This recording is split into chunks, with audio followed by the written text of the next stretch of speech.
একাধিক দাবিকে সামনে রেখে তৃণমূল শ্রমিক সংগঠনের বিক্ষোভ মিছিল। একাধিক দাবিকে সামনে রেখে পাণ্ডবেশ্বরে খোট্টাডিহি কলিয়ারির কাজ বন্ধ করে বিক্ষোভ তৃণমূল শ্রমিক সংগঠনের শুক্রবার পাণ্ডবেশ্বর এরিয়ার অন্তর্গত খোট্টাডিহি কলিয়ারির সমস্ত কাজ বন্ধ করে বিক্ষোভে সামিল হন শ্রমিকেরা। সকাল 8টা থেকে শুরু হয় তাদের এই বিক্ষোভ আন্দোলন। এই বিষয়ে তৃণমূলের শ্রমিক নেতা জগবন্ধু ঘোষ অভিযোগ করে বলেন, তৃণমূল সরকার বন্ধের পক্ষে নয়, বন্ধের বিরোধিতা করেন।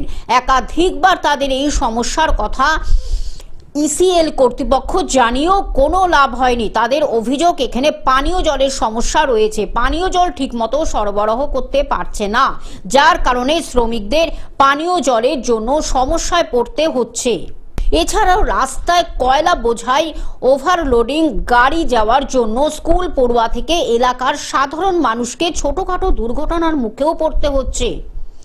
এছাড়াও তিনি অভিযোগ করে বলেন, 365 দিন ডিউটি না করেও সানডে পাচ্ছেন অনেক শ্রমিকরা, কিন্তু যারা ডিউটি করছে তারা সানডে পাচ্ছে না।